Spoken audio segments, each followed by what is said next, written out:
Hello. Welcome to another episode of the DM's Deep Dive. I'm Mike Shea from slyflourish.com, and today I am here with James Haeck. James, would you like to introduce yourself? Hey, I'm James Haeck. I'm the co-author of Waterdeep Dragon Heist, the Critical Role Tal'Dorei campaign setting, and a bunch of other cool D&D stuff. I'm a DM for a D&D show that I run on YouTube called Worlds Apart. And Mike, I'm super happy to be on the show. Oh, I'm super happy to have you. I'm a big fan of your work. You're one of the shooting stars that I've seen that just, exploding all over the place. I think what did I had like a new Haeck law, which was like any new product that's coming out, there's a 40% chance that you wrote it. So You're too kind. I'm glad to well, and you also edit my articles on D&D Beyond. That is So I true. have to be nice a little bit, right? Or you'd be like, yeah, I'll tell you about theater of the mind. Let me say some theater of the mind stuff in here. But thank you for that too. You and I had the opportunity to talk with Todd Kendrick, right, over at when we were at Origins this year, right? Yeah, that was fantastic. I think that was the first bit that you and I had ever been on together. Yeah, and I got to corner you at a bar at Gen Con and chat with you for a while. So. Well, that was fantastic. I mean, any chance to chat gaming with you is a good time. Right. But people aren't here to hear about how you and I run into each other at conventions. So I wanted to have you on the show in particular because of your work on Dragon Heist, and particularly to talk about running city-based adventures. Yes. So that is the topic into which we will dive deep here on the DM's Deep Dive. And I always like to start with a sort of top three questions. In your case, I have two sets of top three questions. Yeah. So we'll start with what are your top three tips in general for running city-based adventures?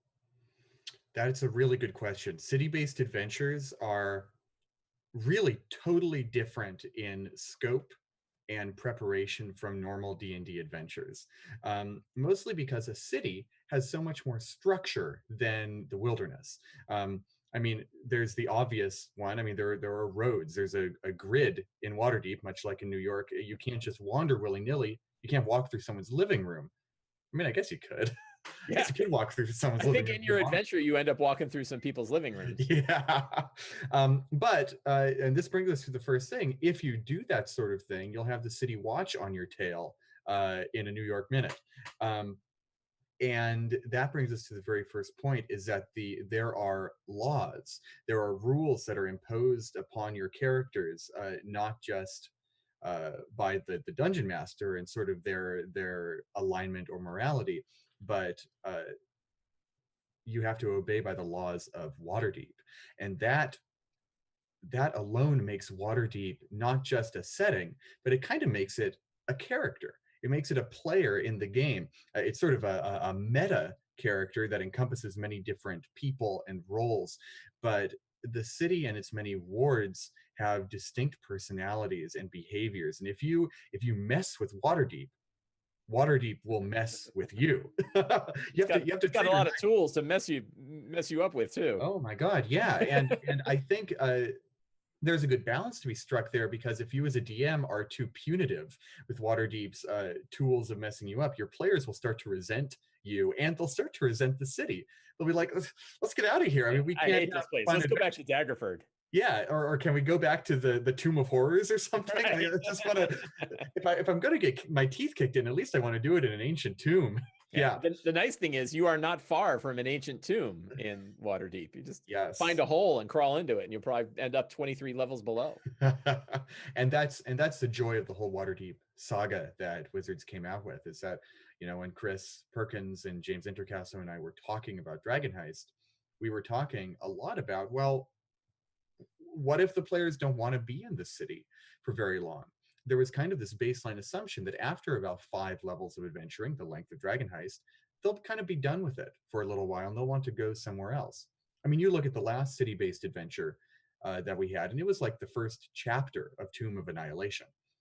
You got into Port Nyansaru, and you were champing at the bit to get into the jungles of Chult and to get into the tomb. Once you start stretching that out, you've got a lot of work ahead of you if you want to keep the players engaged and invested in the city. Is that number one? I already lost track. Is that I think those are kind of three all those are woven three all mashed together. together? Yeah. All right. Yeah. Or Yeah. maybe it was like 8. So specific, and you touched on this a little bit too, but I also wanted, since we have an opportunity to talk to one of the co-authors of a hardback D&D, fully published hardback D&D adventure, what are your top 3 tips for a DM that wants to get the most out of running Dragon Heist specifically? That's a really good question. And I hope I What can do you give think you I'm some. doing here? I don't ask bad questions. It's not Mike Shea's Yeah, right. shallow dive. Shallow Yeah. BS, you know. Tell me Uh, about your poster on your wall. Is that Volos? Is it that from is. Yeah, Volos? it's Volo's guy. Wow, how about that? Well, actually, if as long as we're talking about Volo, I should talk Ah. about the characters that you meet in well, one, the Yawning Portal, and two, Troll Skull Alley. um, there are several locations in Waterdeep Dragon Heist that serve as hub areas for player characters to find adventures and return after adventures to divvy out the loot and recover and lick their wounds and all of that. And the Yawning Portal is the first one. But it is quickly revealed to you that it is not as safe as you might think. I think without spoiling really too much about Dragon Heist, it starts in a tavern, and quickly things get heated. But there's a whole page at the back of the book talking about notable personalities in that storied tavern. And if you are a player who really wants to make a home there, you can, and the DM has the resources to do that.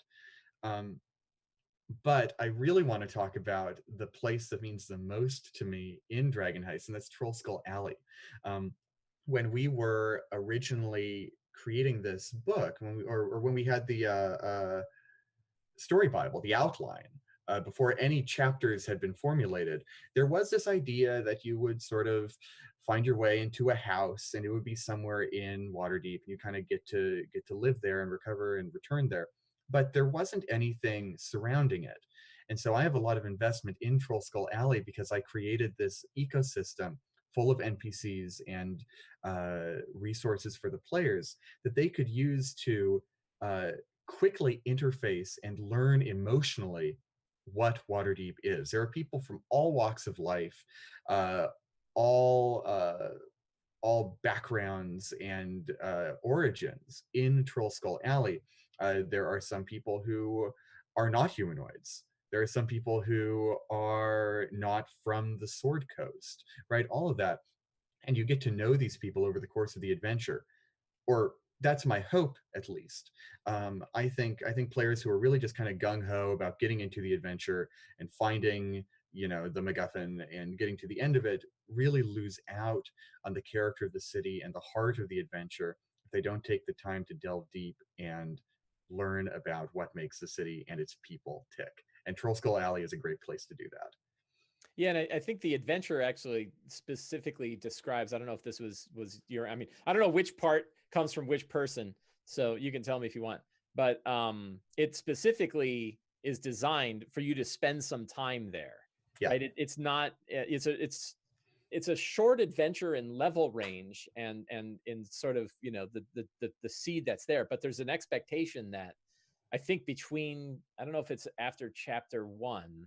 I think it's between or during chapter 2, right before chapter 3, where you might spend months there, Yeah. right? Yeah. The design Chapter is that 2. you could have a sort of a quieter moment in your smaller campaign.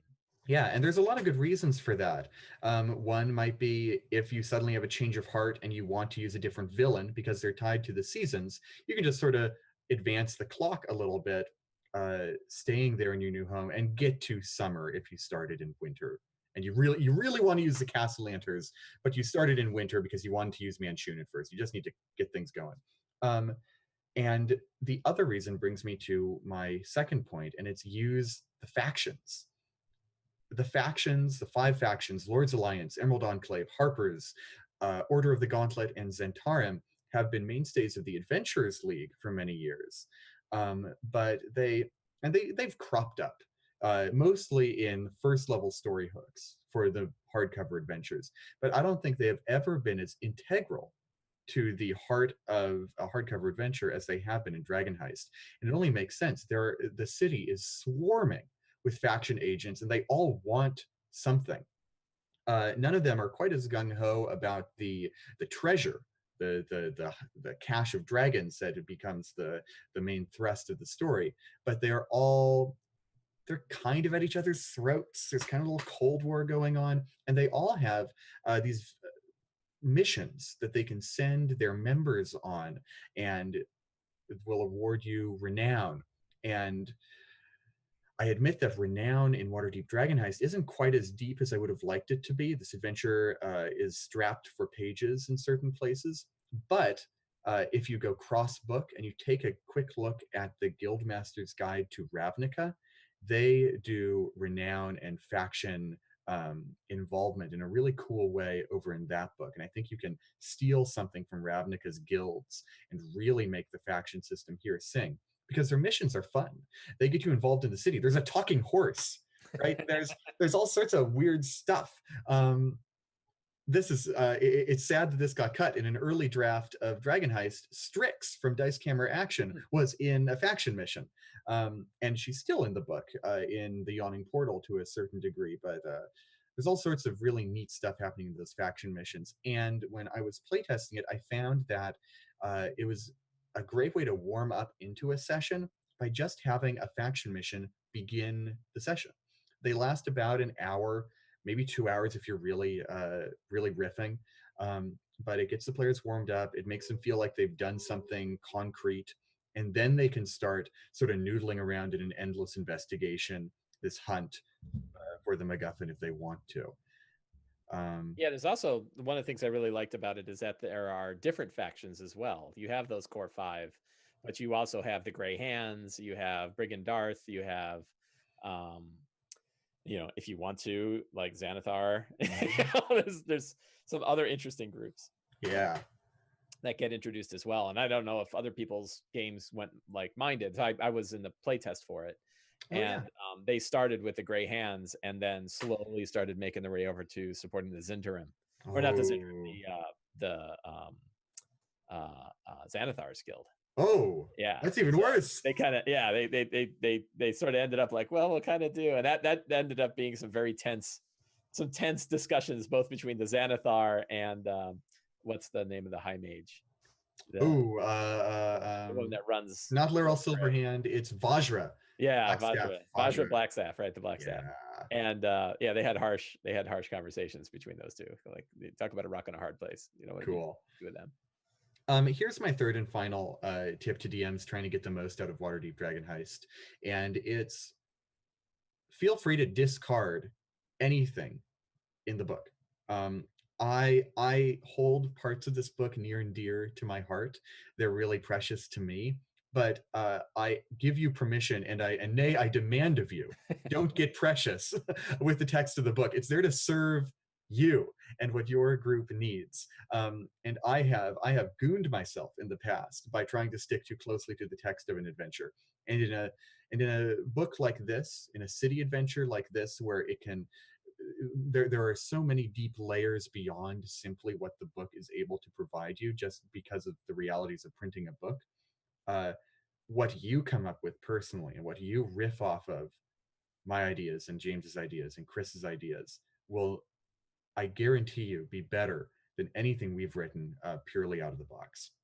Yeah, and there's a lot of really fun hooks in it. When I ran Trollskull Manor, I kind of fell back to Death House and made it haunted by two different groups. Haunted both by the fellow who used to own Trollskull Manor. This is full of spoilers, by the way. Sorry, people. But you also mentioned a hag.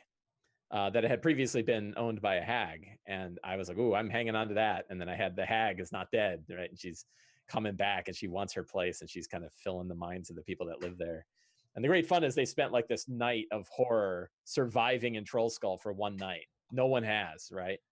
And they had to, all this terrible stuff is happening to them. And then the next day, every one of the NPCs from all of the rest of Trollskull Alley showed up with a fruit basket, right? And like each time they kind of walk in and the party's all like gray skinned and their eyes are all bloodshot. And they're like, well, we brought you a fruit basket, So I love it. Yeah, and I felt particularly.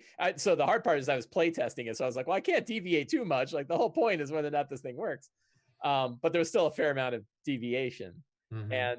and I felt very free with this one to do that. You know, there were lots of openings and lots of. I think a good adventure has a lot of hooks that a DM can get excited about. And this one had that. You know, I had lots of different areas where I was like, oh, that I think it'd be really fun if I did this. You know, like that idea of sort of turning it into a one night haunted house at Troll Skull Manor, Yeah. or just all through it. You know, Yeah, have so a really good steal that idea, y'all. Steal the one well, night come up haunted with your house own. That was mine. You idea. know, come out with your own. But Yeah. yeah. So you touched on it a little bit in your previous questions as well. Um, on the order, like what makes running city-based adventure, like from a DM's perspective, how do we prepare to run a city adventure that's different from a normal adventure and normal, you know, a non-city based adventure, I guess Mhm. either a wilderness adventure or a dungeon focused adventure. If we're gonna narrow it to three big groups, and there's probably lots of ones in between, what do you think, you know, what's different about preparing for a city based adventure than another kind? I think before I get into what's different, I think I want to identify at least a couple of things that are the same, Sure. because that'll give us a nice distinction. The things that are the same about a city-based adventure and any other adventure is that uh, there are encounters. Like just because you're in a city, it doesn't mean you're constantly in role-playing mode. It if you're wandering down the street, you can randomly bump into a group of hooligans, or maybe you will find a random encounter that is not hostile to you. I think that's the great thing about city adventures is that there is uh, there's a more clearly defined space for you not to just have to fight things. But on the other hand, if you don't fight anything, you could be playing a game that isn't D&D. You could be playing a game that is a purely storytelling or narrative game. And finding the middle ground of those two ideals of D&D, or the three pillars, really, the social pillar, the exploration pillar, the combat pillar, is where any adventure, including a city adventure, really shines. Um, so your goal is the same, to make the three pillars sing in the way they want to. Your approach has to be different. A city like Waterdeep lends itself really well to social encounters because, generally speaking, everyone there isn't trying to kill you. It's got a million people in it. Yeah. Yeah, exactly. I mean, there's so many people you can socialize with. And in fact, that can almost be overwhelming for the dungeon master. If you're out in Desserin Valley and Princes of the Apocalypse, odds are the only social encounters you're going to have are in towns that are separated by vast amounts of wilderness. Or, you know, at most you'll have like a traveling caravan, or a group of orcs that you decide to parlay with after, you know, kind of showing them that you're the toughest around. Um, and if you can distinguish these individual people into distinct encounters, that will save you as a dungeon master a lot of headache, and it will make your prep easier. The exploration factor is different in approach too, but it's equal in scope. Waterdeep is separated into many different neighborhoods called wards, and each one of these wards has a distinct feel and character to them. The Trades Ward is what it sounds like. It's a grand merchant district. The North Ward is kind of this sleepy suburban upper class, middle upper class area. The Sea Ward is a very hoity-toity noble area, but just beneath it in the dock ward is poverty-stricken, filled with street urchins and sailors, and even a couple of supernatural haunts around there too. And if you can key into the character of a given region, every now and then I go back to my World of Warcraft thinking and just think of them as zones. Like that's one thing that computer games do really well, is that every in a really good video game, every area has a super distinct feel. In Warcraft, for instance, now since I'm thinking about it, you go from Elwyn Forest to Black Rock Mountain, and you'll go 3 feet, but suddenly the entire color palette changes. It's not realistic even in the little bit, but it's super heightened.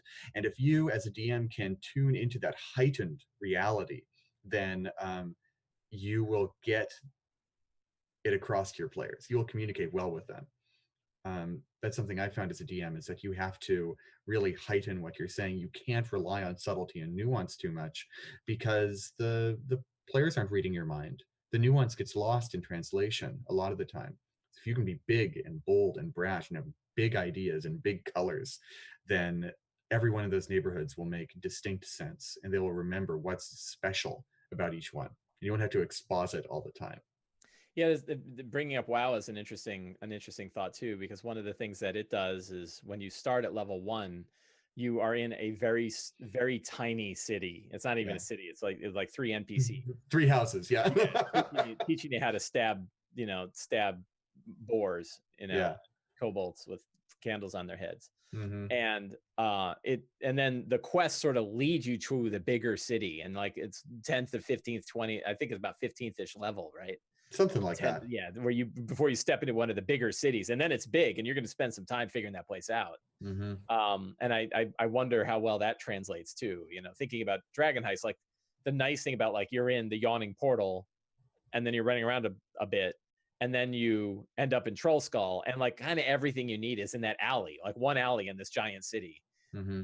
You can sort of get used to these people and spend your time there. And I think that idea of sort of restricting the area can help, and sort of letting the players make those zone shifts, right? Mm-hmm. That the City of the Dead is very different than the Castle Ward. Yeah. And going back to those faction missions I talked about earlier, you're absolutely right. Troll Skull Alley basically is such a good nexus that you don't really have to leave it, other than to go to specific adventure locations. As a DM, you can use those faction missions to push the characters out of their comfort zone and into places of the city they might not have seen before. As it stands in the adventure, the players have no reason at all to go to the Field Ward north of the city. But the Field Ward's really interesting. It's the newest part of the city. It's basically unincorporated because it was settled by people in poverty. After the spell plague, a lot of people were homeless, and they kind of gathered around the north end of Waterdeep, and it became a brand new ward of the city. And it's got all the problems and growing pains that you would expect of it. But because this adventure is all about intrigue and mystery, there's never a pressing reason to go there. But there are faction missions that will send you out there and give you a different flavor of Waterdeep, so you can appreciate the other parts too. Yeah, definitely.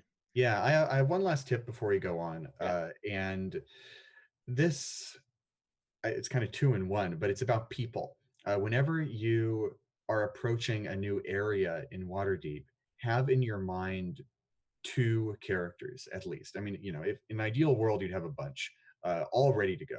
But if you are caught off guard, or you had 10 minutes to prep, I would say find the most interesting person, or the friendliest person to the characters. Know their name, know what they do, someone that the players can use as a resource or as a guide or as a savior for them. And also think of the most powerful person in that region. And generally, the most powerful person does not want their power being upset by a bunch of second-level hooligans. And they will tend to gravitate into, if not a villainous role, then at least an antagonistic one. And that gives you a little bit of a push and pull when your players are going somewhere that you might not have had a lot of time to prep for. So let's tug on that a little bit, because I'm a very, very lazy dungeon master, and I'm always looking to try to find the most efficient area to spend prep on. So that idea of like focus on those 2 characters, the one that can be most helpful to the player characters, and also the most powerful one who can act as I guess sort of like a pillar, right? Mm-hmm. Like a good or evil, but you kind of know, like, oh, okay, Blackstaff, right? Blackstaff being a good, she's not going to put up with your shit, but she'll, you know that she's there. Yeah. I think that could be even like Durnan and Volo, right? Like Durnan's pretty powerful. He's Mhm. probably, he's been running that bar forever, kind of, Not going to take any shit from you guys. Yeah, right. And even in that bar, you have him and you have Volo, right? And Volo, I guess, counts as a helpful guy. He'll tell you a lot. You're gonna He will lose a little certainly bit of money. talk. Yeah, Yeah. you're gonna end up with a book you didn't want in your hand. But Mhm. he could certainly be that. He'll certainly answer the questions. What are some other highly efficient areas of prep that we can do when we're running a city-based campaign? This isn't this is a challenging question to answer because of the kind of maximalism Is it of still a a good city. question like the other Oh, ones? no, it's a bad Uh, question, Mike. No, it's a very good question. It's a tough one to answer because by its very nature, cities are densely packed, and it can be difficult to distinguish the forest from the trees, uh, and tease out those little details that are most salient. Because in an ideal world, you kind of want to give the players that sense of being overwhelmed. Like if you just walk out of the subway system in New York City and you walk onto the streets, suddenly you are hit by a wall of sound. You are being jostled every which way by a billion people you've never met, and there is music playing from 3 different speakers and a guy carrying a boombox, and uh, you kind of want that disorientation. And yet, because you're playing a role-playing game, you want the players to be able to fixate in on what's actually important in a scene. And that, I guess, that's my biggest piece of advice for DMs who are going to do this sort of thing, is always know what is most important in a scene. And that can, if you want to talk about it from like an actor's point of view, it comes down to motivation, right? What is your NPC want? What do the characters want? How do those come into conflict? um, I had the chance to talk with Jeremy Crawford at PAX Unplugged, and he said something very, very interesting to me when we were talking about Acquisitions Incorporated. And I'm going to paraphrase a little bit, but he said he never really runs traditional dungeon crawls, but his game sessions are nevertheless almost always plotted out like a dungeon. hmm. They're plotted out in flowcharts of scenes instead of dungeon rooms. And if you can think of a couple of scenes that you want to happen in your adventure, and you are able to route to them via several different ways. Like you have a 5-room dungeon, and there are hallways that route from room to room. You can think of a 5-room story, a 5-scene story, and have different story paths that route from beat to beat. And if you can keep that in mind, then you will avoid getting lost in the minutia and the overwhelmingness of the big city. Yeah, that makes a lot of sense. And that idea of what's the, you know, why are we doing this, right? Like Yeah. what's the focus of any particular scene? What's the goal of that scene? And keeping that in mind, and then letting the rest of the flavor sort of spell its way out. One of the things that I very much love about Dragon Heist, not to give you a big head or anything, is the what is it called? The Enchiridion, the Waterdeep Enchiridion, the whole Oh back yes. chapter that just Don't worry describes. about giving me a big head on that one. I had nothing to do with it. Right, yeah. I think Matt Cernet and Chris Perkins probably worked on that. Yes, Matt Cernet was the man behind that one. Yeah, and it's a nice, relatively short guide to Waterdeep that covers a lot of the really interesting bits of it, from the point of view of Volo. And one of the things that I have found that is definitely worth the time, and also is very enjoyable anyway, in preparing something, is reading a lot, right? And that idea of just like spend the time before running Dragon Heist to read that chapter and sort of and soak in Waterdeep, just sort of be there for a little while, and then let that sort of drive the details, when you need them at the game. I didn't do that because I didn't read the Enchiridion when I ran the playtest. I don't Yeah. know if it was there yet. It might have been there, but It wasn't there when I was working on it. yeah, I don't think it so was maybe there. not. But I read it since then, and I'm going to be running the adventure again, probably early next year for another Yeah, group.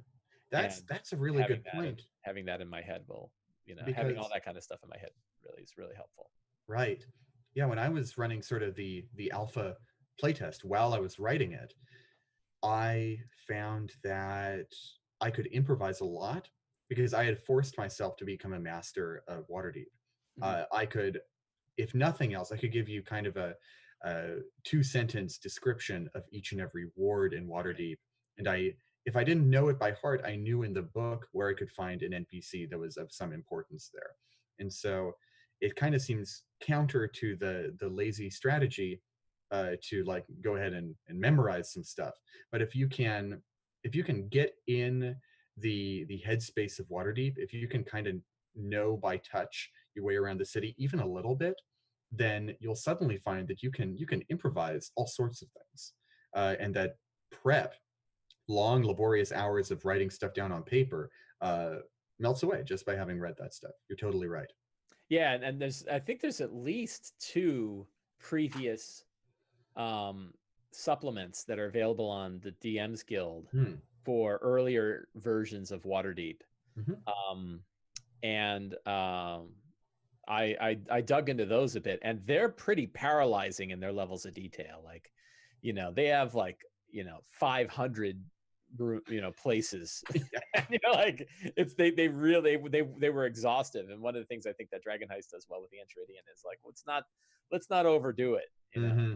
Mm-hmm. And you mentioned the Guildmaster's Guide to Ravnica, which I also think is doing a good job at this. Is like, Yeah. here's a city that's the size of a planet, that overtakes an entire planet. We're going to focus on the 10th district. Yeah. We're going to put one place. And by the way, here's like, one place for each guild that you could Mm-hmm. kind of use if you're going to run into that guild. Mm-hmm.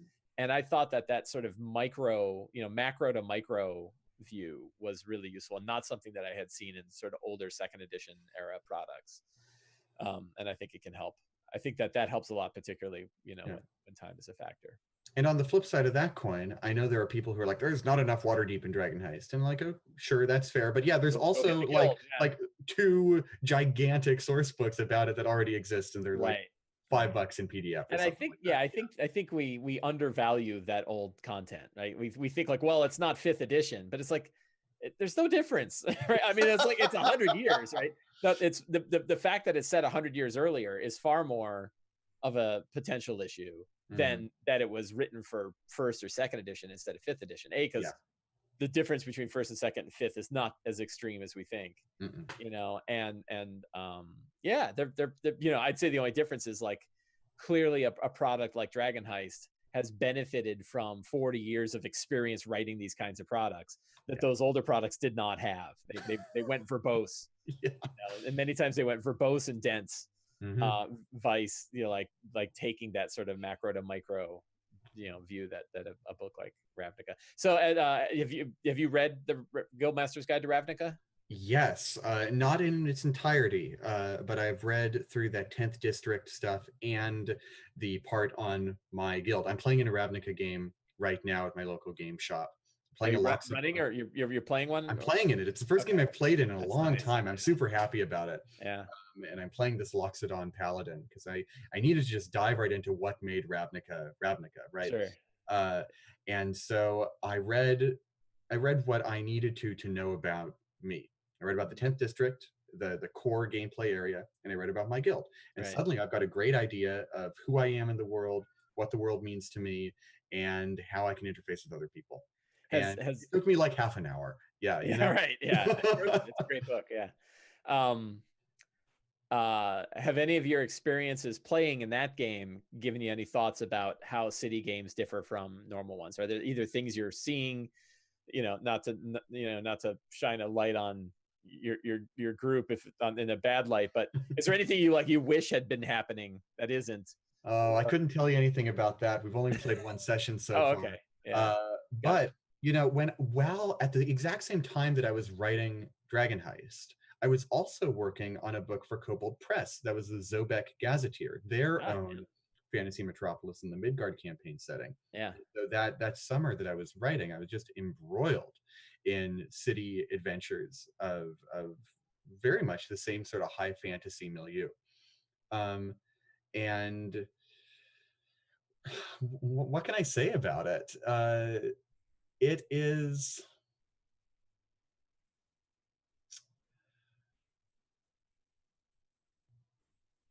Hmm. Would you pose the question to me again? Is that Yeah, okay? so particularly with Ravnica, have you seen anything in playing Ravnica? But now you brought up Zobek, so I want to hear about that Mhm. too. Are there, because that gives you like this interesting triangulation of different cities. You spent a lot of time in Waterdeep, right? Mhm. You've touched on Ravnica a little bit, but you also spent a lot of time in Zobek. Have your experience have your experiences with Zobek and with Ravnica given you any other thoughts about what you want from a city-based adventure? Did anything leap out to you? Like, I actually am just reading about Zobek. I'm not reading the Gazetteer. I'm not going to read. I've read enough of your stuff, Right. but I'm reading the Midgard campaign source book as Yeah. one of my other. And that's a That's dense my. book. I know It's it's a big huge. book. Right. It's got like 4. Yeah, I got the big collector's one with the 4 bookmarks in it, and I'm using Yeah. all 4. But yeah. So that's my before bed reading is the Ravnica's like early evening reading.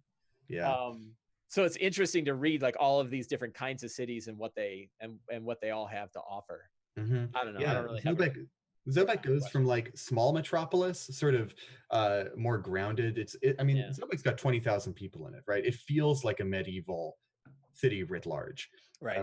Waterdeep is, It's like it a million. feels more like not Rome, but a big Renaissance era Italian city with that sort of level of wealth and prosperity and technological development. And Ravnica is Coruscant from Yeah. Star Wars. Right. Um, Right. and that alone, that sense of scale, has really given me a perspective that I didn't have when I first got the uh, the email that said let's do Dragon Heist. Hmm. Because I dove into Waterdeep and I was like, okay, cool. So it's a big city. I think about it like New York. Yeah. But that is really important to me now when running city adventures, is to truly impress upon my players the sense of scale that the city brings about. Um, because in normal D&D play, the most you're usually going to get is a little village. You'll get Red Larch or Phandalin or something like that. And I think a big mistake I made when starting Dragon Heist is I failed to really differentiate between a dinky hamlet Hmm. and the big city. I managed to course correct and get there and sort of and make them feel as though they were in something larger and that something was always going on just off camera. Um, but it's a tough act to pull off. I think if you can think of every single ward in Waterdeep, I keep coming back to this, breaking it up into As their chunks. own.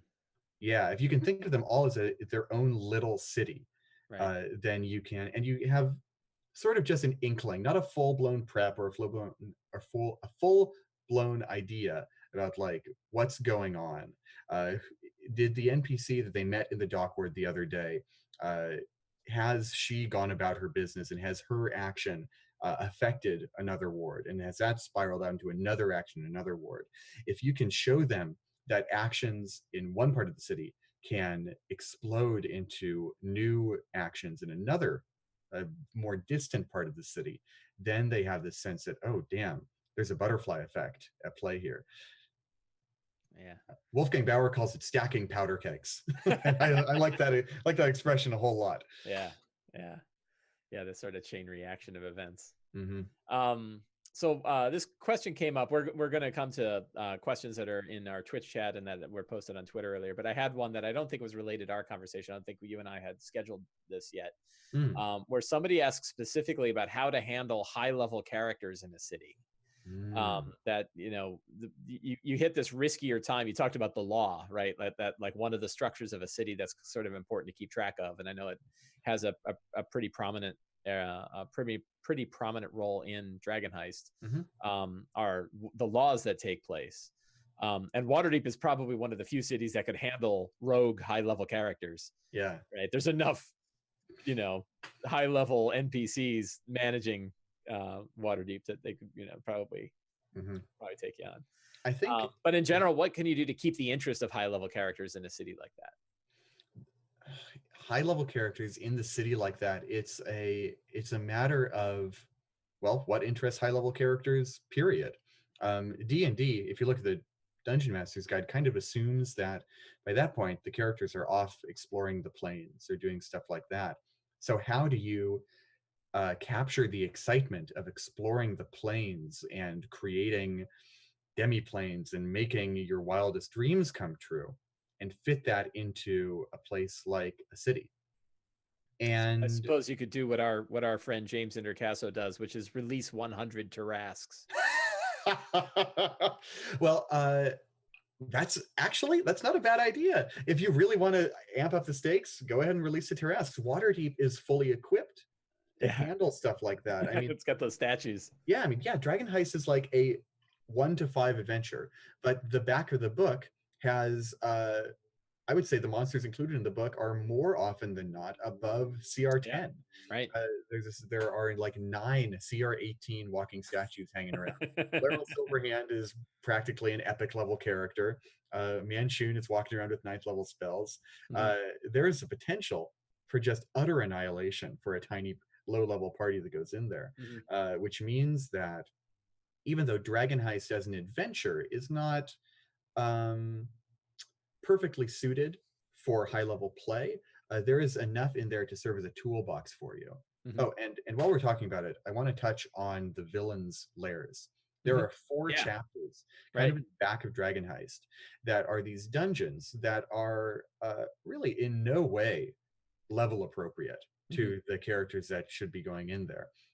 Manchun, like I said, crazy high level wizard. Yep. The Xanathar is a beholder with like 3 very rare magic items hanging Yeah. about. Uh, and you know it goes on and on. Everyone, if you tried to face him directly, would just kick your butt. Right. Uh, and so Yeah, that, Charlaxle. Yeah, let's go yeah, take on Charlaxle. yeah, Jarlaxle is so decked out in magic items, he needs a special ability to let him attune to more than Yeah, 3. right. He's the only guy that can attune more than 3 magic items. Yeah, and so it changes the way you play in a situation like that. In low level Dragon Heist, you find yourself wheeling and dealing. You trade in intrigue and in stealth and deception when you're entering places like that. But when you're high level, you could probably run it with a little bit of tweaking, like an actual dungeon crawl. You want to beat up the Xanathar? Go for it. Yeah, he's good take on That's Manchun. that's high level Waterdeep. Yeah, you Yeah. you take on one of the greatest dark wizards ever to Right. grace the face of Faerun. Yeah, And in his case, you're not like totally breaking the game because it's like, well, it's a clone. yeah. Or in that case, is it a simulacrum? I can't remember. um. So okay, I'm gonna get It's a deep in the clone. weeds of Forgotten Realms lore here, Sure. Yeah. but I know so about the Manchun and the Clone Wars. yeah, Yeah. there are plenty of Manchun simulacrums running Right. around. Um, and there used to be a ton of Manchun clones running around, but there are only 3 Manchun clones in the world now. One of them is in Waterdeep, and the other 2 are off who knows where. Right. One is completely unknown for DMs to do with whatever they want. One, Right. I think, is a vampire. Yeah, it's a vampire Manchun Yeah, with a totally different name. yeah, he's just messed up somewhere else. Relax or something. Um, Yeah. and there is another Manchun clone out somewhere in the wild ether for any DM to do with as they please. And so you can suddenly find yourself going on a wild quest that the DM makes up if you decide you want to put the hurt on Manchun. Is the Waterdeep Manchun the one that is in Dragon Heist? Yes. Okay. Yes. And that Manchun actually has a bit of a history with Hallister Blackcloak down in Undermountain. Mm-hmm. So if you really want to get the sort of duel of the fates thing going on, those 2 wizards, they don't like each other. What if they joined up? I know. Oh my God. If they put their differences aside, you would be screwed. It would be over. them and some friends. Yeah. Right. That's Mhm. awesome. Yeah. So yeah, that idea of sort of taking those for so like I said, like Waterdeep is sort of an anomaly because I could actually see some high level challenges in that city because it is such a vast city that it's Mhm. going to have I mean, if you decide, well, we're going to go take down the Xanathar, you probably want to be relatively high level to be able to go do that. It's not like Mhm. he's down there by himself. um yeah, so I could definitely and that idea, and then again we get back to, hey, there's a big hole that goes down to an infinitely large dungeon. Mhm. you know you can do whatever you want down there, and Yeah. we have Dungeon of the Mad Mage that has level 20 adventures in it, And so that's a bit of a cheat answer, but just go do another adventure. But yeah.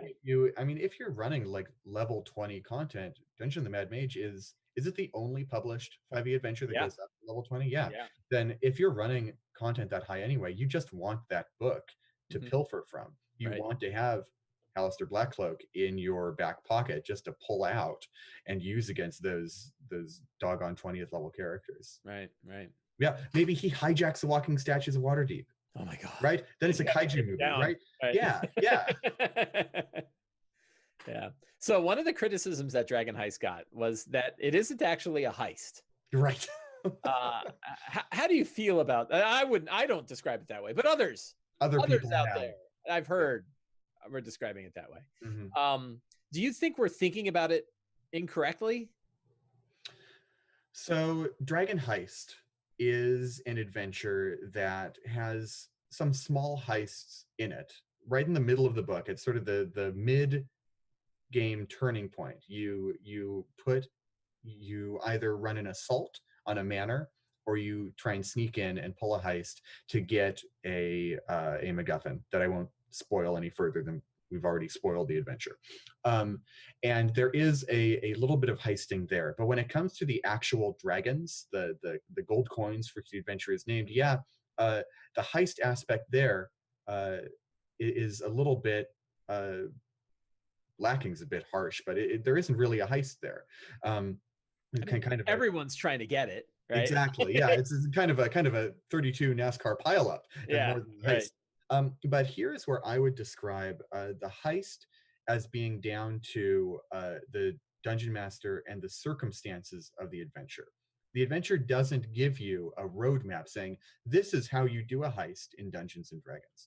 I think the circumstances of any individual heist come down so hard on what the players do that it would be next to impossible to write it out in a little flowchart for a dungeon master. Like if you watch Ocean's 11, it's not some narrator deciding how the heist goes. It is essentially the player characters of that movie doing their own reconnaissance, figuring out where the pressure points of their location is, where the treasure is stashed, and how to circumvent all of those little fiddly bits. And we're going to come back to the villain lairs, those 4 chapters that are far too high level for anyone actually playing Dragon Heist to stomp through. And if you look at those carefully, those are the heist locations. One of them, and they're all set in perfect heist setups. One is a James Bond style evil submarine. One of them is a noble manor in which a grand gala ball is happening, and so on and so forth. And during the course of the adventure, you may go to these places and you can, notice, where the security is, where the gold can be stashed, where anything can happen.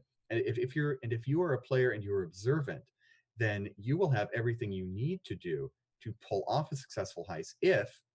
And I really suggest the DM gun for this. If you're playing your villains to the hilt, DMs, they will get the object of interest, the MacGuffin, before the players do. And the heist will come out of that. But it's not a mandated heist. It's not a railroaded heist. It's a heist that needs to come out naturally over the course of gameplay. And that's where D&D shines anyway. Yeah. I have so many different things that I want to ask, but I also want to give some time to our fine audience who has asked some questions. We are here, as always, with our guardian angel, Rudy Basso. Rudy looks over all these questions and picks the absolute best ones. Thank you, Rudy. Yes. Rudy, what questions do you have for us tonight? Yes. First one from Alpha Stream on Twitter. Also, he's in chat. Hi. No, I said good questions. Oh, what a scoundrel you are, Mike. How can we help players and their characters feel like the city is their home? I want to go back to something I touched on earlier, and that's about Trollskull Alley. And, that is literally their home, right? You can say, here's your home. You live in this place. Here's the city. Your home now. And, show, don't tell. First rule of writing. Trollskull Alley is intentionally packed full of people who the players are, they're kind of designed, they're lab grown for people to fall in love with. They have endearing traits, they have ways that they can be useful and sympathetic to the PCs, and they have ways to get on the PC's nerves too, because a good friend always gets on your nerves a little bit. You have to work for the friendship. And over the course of cordiality and a little bit of antagonism, your players will develop a relationship with characters who hopefully they will begin to see at least a little bit as real people. And once they start developing those relationships, they will feel like they're home. Yeah, I like that idea that home is where the people are. Exactly. Right. Yeah. Rudy, what other questions do you have for us? From Johnny Utah 99 in chat. I find it overwhelming creating my own city from scratch, not from D&D lore. How many locations should I give the players when introducing it? Should I let them do the heavy lifting with world building a city? It's a good question. That's James? an option. Yeah, Letting the players do the heavy lifting is always a good idea if you think your players like will be interested. If you just tell your players make a location for me and they don't give a crap, then you're wasting your time, right? The Vorpal Sword Store. They're having a sale. Buy two, get one free Vorpal Sword Store. Yeah. This is, I don't want to give you a cop-out answer like as much as you think you need. 8. Yeah. Just say 8. Okay, here's what I'll say. And it's the same answer that I would give to someone who's thinking of building a fantasy world or a campaign setting from scratch. And what I would tell them is I would build your first village first. Build as much as you need for your first adventure. And once you have enough for your first adventure, build enough for your second adventure and build enough for your third adventure. And by the time you're doing that, I think your brain will start firing in ways that you will have little untapped ideas, loose threads that will cause, one, your players to think there's more than what you've described naturally, and two, that will be fun for you to pull on and see where they go. And so you'll sort of self-perpetually create everything you need from there, as long as you don't try and overcommit yourself. If you try and spread yourself too thin, none of it will be good, and you'll run out of ideas, and you'll have a bad time. But if you build as much as you want, yeah, I'll fall back too on you demanding that we build our own adventures from your material. That you could reskin anything. Yeah. And there's a lot of fantasy cities out there that other people have spent a lot of time making. Take one, turn the map upside down or do a mirror flip on it, and no one will know. And you call it something new, and everyone will think you built a really rich city. Yeah, and here we can give you some examples. If you want low fantasy cities, go for Zobek. Kobold Press's Zobek Gazetteer. I wrote that book. It's pretty good. If you want big fantasy metropolis, there's Waterdeep. Waterdeep. Now you got 2, right? Now you can take the 10th district from Ravnica if you want to super high. Yeah, there's a lot of them out there, and even just stealing a map. Like I think maps are probably one of the easiest things to just sort of steal and run with. Yeah. That stealing a map and starting with that and just filling in the locations you think are going to be, of interest to the characters or interesting. I think that can work really well. Yeah, and there's a million more. I mean, we could be here all day listing off well-detailed fantasies. Oh yeah. Sigil, Tollus from Monty Cook's setting, from Dark Sun. And, it goes on and on and on. Pick up any campaign setting off the shelf, and you will find a big capital city. Yeah, from Eberron. Yeah. Rudy, what else you got? So we were talking beforehand. You said you heard this, I think, Mike, in a conversation. But how do you approach players owning property in a city? How do you balance them wanting to spend time there and also moving them with hooks and getting them involved in the adventure? Yeah, and also if it's the same question that I saw, also what are some good mechanics for them running a place? I might have mixed 2 questions together. I expanded on the question a little bit. Right. Let's start with the second half first. Mechanics for running a location. Like a business. Like in Waterdeep Dragon Heist, it's not unlikely that you will find yourself in possession of a place that could be a business. One, there are mechanics in it in Dragon Heist for it, and there's mechanics in the Dungeon Master's Guide to 5th Edition for it. And those are pretty abstract, right? They're pretty much, a 10-day goes by and you roll a die and stuff happens. And that is enough for some people. It's enough for me. I don't want to go more in depth than that, but it's not granular enough for some people. I mean, if you want the real role play experience of doing a hard day's work in a tavern, you can figure that out. But I'm not the right person to ask. I don't want to do that in my role playing game. So sorry, I'm not the person to ask about that one. Yeah, about detailed mechanics. Yeah. Yeah, right. The answer of as many as you as much as you need. Mm-hmm. Can Yeah. work. And I mean, the most detailed mechanic of all is just role play it out. Mm-hmm. Just do it, and come up with something on your own. Right. If you think you had a great interaction with a customer in your tavern, then they pay a little bit extra. They give you a big tip, and you can do that for every single customer you have in a day. Right. That's as granular as you're going to get. Right. Of the cities you've worked on, what would you say is or the cities you worked on, the cities that you've played in and read about? Mm-hmm. I guess I'll make you, give you Sophie's choice. Like which one do you like the most? Oh, okay. Let's lay out my options in front of me. I'll give you at least two. You worked on Zobek and you worked on Waterdeep. Zobek and Waterdeep, of course. I did a little bit of Sharn in an Adventurers League bit for Eberron. Yeah. And I had my fingers in a bunch of different cities in the Critical Role setting when I was doing that book. Right. And oh my gosh, I have to give you such a weird answer. The favorite city I've ever had the opportunity to work on is one that was scrapped in the publication of Dragon Heist, and it was Really? Skullport. Oh yeah, well it's in Mad Mage. Well, it is, but it's not at all the Skullport that I wrote. It's not my Skullport. It's not my Skullport, because at the end of 4th edition D&D, or at the beginning of 4th edition D&D, the Spell Plague wrecked shop. A Skullport was crushed under thousands of tons of rock as bits of Undermountain collapsed, and it was abandoned, completely empty.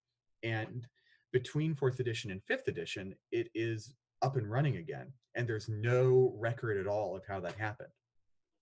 And the Skullport presented in Dungeon of the Mad Mage is pretty Spartan. It's presented like a dungeon, which is perfectly suited for what Dungeon of the Mad Mage needs.